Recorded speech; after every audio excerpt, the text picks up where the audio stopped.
Hello, everyone. Welcome to How to Read Chinese Poetry podcast. I'm Zong-qi, the program host.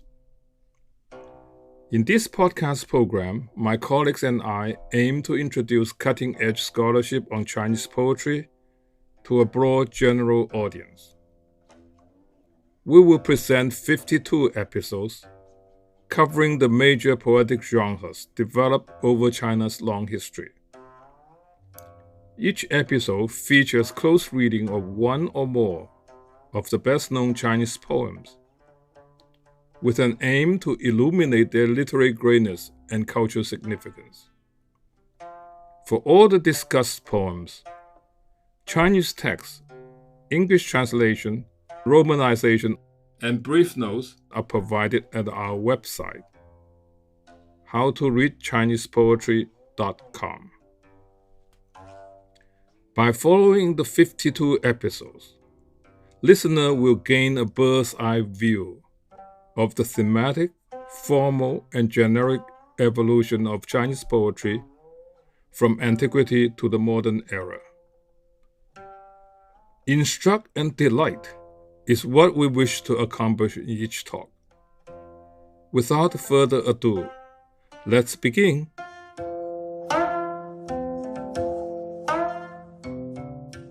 Hello, everyone. We are getting started on topic 14, short song lyric, Xiaoling. It is my pleasure to introduce our guest host, Dr. Maija Samei. Today, she is presenting her first episode entitled, I Have Known How to Love Another, a pair of anonymous poems in dialogue. Let us warmly welcome Dr. Samei.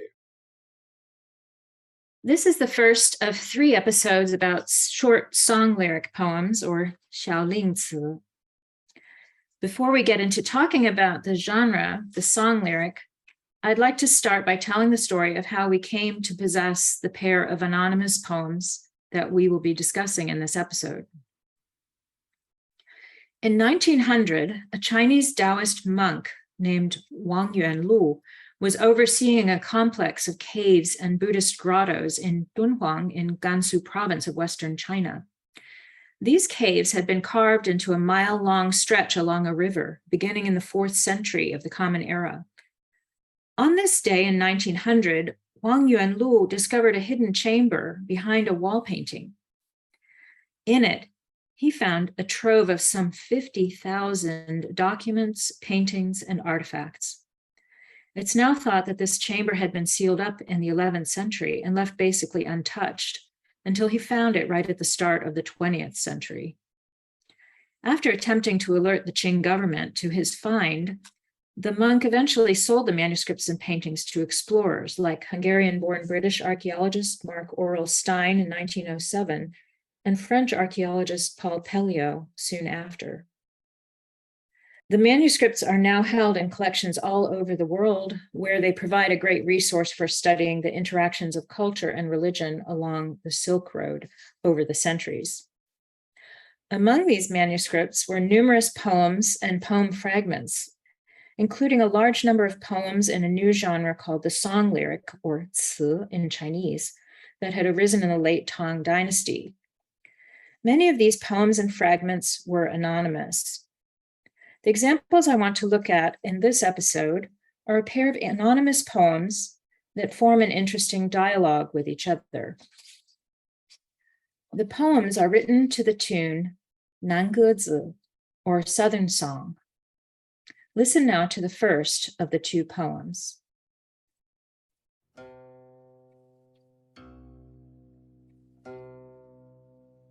To the tune, Southern Tune, number 1. Standing, leaning at the beaded curtain, with whom have you been sharing your heart? The new scratches on your face are plain as day. Who tied the love knot in your silk sash? And who's torn the hem of your skirt?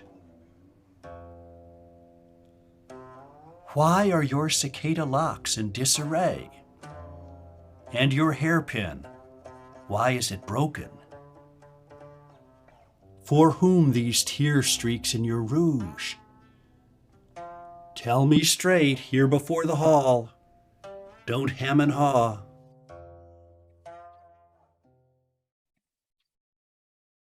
The first thing we notice about this poem is probably its colloquial quality. There are 6 questions and 10 lines. In the Chinese, the question words shay, who, shen, what, and he, also meaning what, are each repeated twice. The speaker seems to be a man addressing a woman who is standing, leaning at the beaded curtain in the doorway.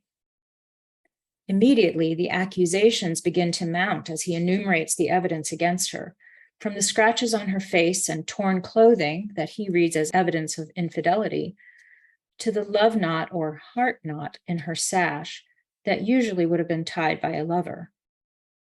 The hairpin, which he observes to be broken, may have been his own love token, which now he sees seemingly in a state of neglect. The interrogation follows the male speaker's gaze as it takes in the elements of the woman's appearance. Some of these elements are associated with the convention in Chinese poetry of the abandoned woman's complaint. For centuries, many male poets in China had adopted the voice of a woman alone, longing for her husband, and used this conventional persona to varied poetic effect. In the Six Dynasties period that preceded the Tang, poets who adopted the convention had milked its erotic potential, finding the picture of the woman alone to be an inviting one. Here, the man's litany of accusations follows his gaze to take in these eroticized elements, from her inviting posture in a doorway to her body, starting from her face and moving to her display of a love token at her waist, to the torn hem, and then back up to her mussed hair and tear-streaked face. The interrogation draws attention to the male speaker's power to exact an account from her, but at the same time, ironically, it piles up proofs of his own neglect. In the next poem in the set, listen as a female speaker turns the list of his accusations into a catalog of evidence of her own devotion.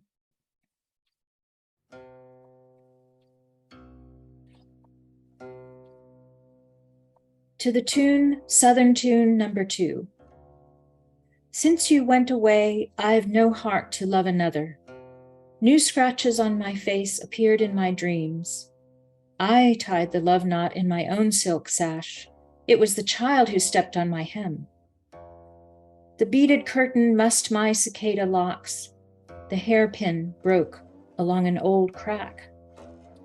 These streaks in my makeup are from crying for you. I'm like the cypresses on South Mountain. I've no heart to love another.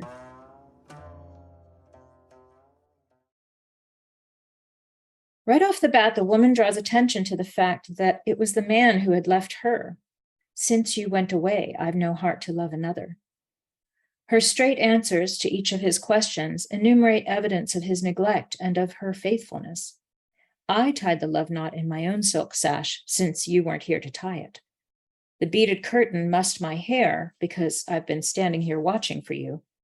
The hairpin broke along an old crack, presumably from much loving use. And finally, these streaks in my makeup are from crying for you.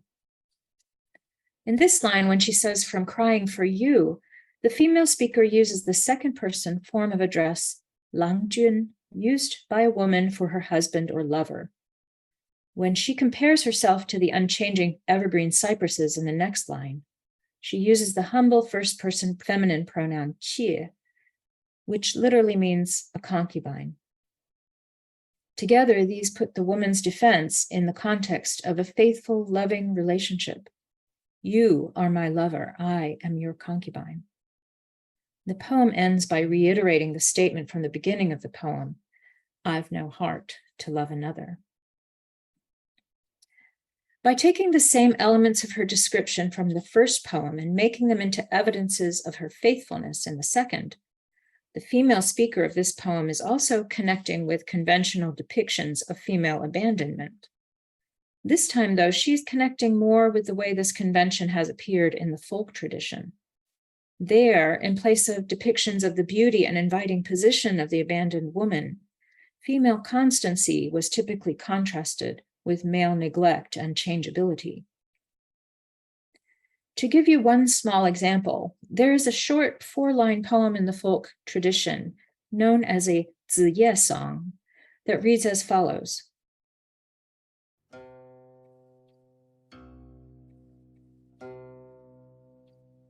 Me, I am the North Star, not a shift in 1,000 years. My love's heart moves with the day star, at dawn in the east, by dusk gone west.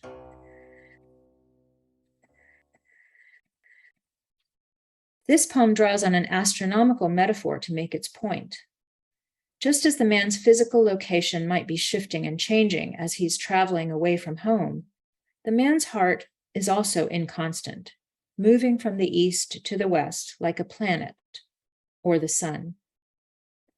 Meanwhile, the woman, remaining steadfastly in her place at home, remains true in her heart as well, steadfast and unmoving as the North Star. In her colloquial, direct proclamation of her faithfulness, the speaker in our second poem calls on the audience's familiarity with this aspect of the folk tradition, and this lends credibility to her defense, though it is perhaps still hard not to wonder who's telling the truth here. These two song lyrics are early anonymous and popular examples of the song lyric genre. It's easy to imagine them being performed before an audience of, say, traveling merchants along the Silk Road. But the genre was already taking root in more elite circles. In the next episode, I will look at a couple of these more elite literati examples. First, though, let me say a little more about the song lyric as a genre. First of all, why are these poems called song lyrics? Because they were literally lyrics written for songs. In Tang Dynasty China, roughly the 7th to 9th centuries, music from Central Asia was taking Chinese world by storm. This new music, called yan yue, or banquet music, was sung by female entertainers, from court entertainers to high-class courtesans to lower-class singing girls. As I discussed in an earlier episode, Chinese poets in their gatherings enjoyed the performances of high-class courtesan entertainers and joined them in composing lyrics to the new songs. Thus was born the new genre of the song lyric, or ci. Song lyrics are titled by the tune to which they're set. The pair of poems just discussed are titled To the Tune Nangezi, or Southern Song. Kind of like if someone wrote a poem to fit the tune of Elvis Presley's Love Me Tender and then called it To the Tune Love Me Tender. And then imagine that numerous other poets did the same, all producing poems titled To the Tune Love Me Tender, which may have started out inspired by the content of the original song, but over time lost any connection with that subject matter. If you write a poem to fit an existing song, you have to fit the words or the lyrics to the notes in some way. In Chinese, these song lyrics are different from the mainstream of previous poetry, especially the shi, or lyric poem, in a number of ways. The most obvious is their form. Where the shi had a fixed number of characters per line, song lyrics have lines of longer and shorter lengths. In fact, the ci is also referred to as 长短句, which means long and short lines. Presumably, this is because the new songs they were written to had lines with a greater or fewer number of notes. The tune patterns, or cipai, that were developed and published specified the number of lines, line lengths, and stanzas, and also incorporated requirements for the placement of rhymes and the required tones for the characters in the lines. Unfortunately, the original tunes of these songs have been lost, so we can't find out exactly how these tonal and rhyme requirements had to do with fitting the songs to the tune, or exactly how these elements matched the song's melody, rhythm, or tempo. Perhaps level or rising tones were used if a note was held longer, for example, while the more abrupt sounding oblique tone was used for shorter notes, but this is only speculation. The practice of writing song lyrics is called tianci, or filling in the words to these patterns or matrices, and this practice continues today. Early examples of song lyrics are almost all in the shorter form known as xiaoling, but later the genre also develops a longer form known as manci. The shorter xiaoling may have as few as 4 lines, and usually have less than 60 characters. In these 3 episodes, I'm speaking only of the shorter xiaoling poems. Probably because of their origin in the entertainment quarters, song lyrics started out having a strong association with feminine themes and female voice. Often the subject, as here in this pair of poems, was a woman alone or abandoned, or a beautiful woman, perhaps an entertainer in her boudoir. What's rare in this example is that we get 2 different perspectives on the same woman and her situation. The result is a dramatic dialogue that foregrounds both the eroticization of female voice and abandonment, and the power of women's voice in the folk tradition to challenge that narrative. In the next episode, I will discuss 2 early literati examples that remain fairly close to these typical early feminine themes. Then in the 3rd episode, I will move on to a couple of later literati examples that depart farther from those themes while continuing to bear their traces. Thanks for joining me. Until next time. Let us thank Dr. Samei for such a wonderful talk. We look forward to her 2nd episode on short song lyrics next Tuesday. I hope you enjoyed the talk. Let's relax and listen to a reading of the poems in Mandarin. 南歌子其一，斜影珠帘丽，情事共谁倾？分明面上只痕心，罗带同心谁挽？圣人踏破裙。蝉鬓因何乱？金钗未甚分。红妆垂泪忆何君？分明殿前时说，莫成吟。南歌子其二。自从君去后，无心爱别人。梦中面上只狠心，罗带同心自挽。被蛮儿踏破裙，蝉鬓珠帘乱。金钗旧骨分，红妆垂泪哭郎君。妾是南山松柏，无心爱别人。子夜歌，农作北辰星，千年无转移。欢行白日新，朝东暮还西。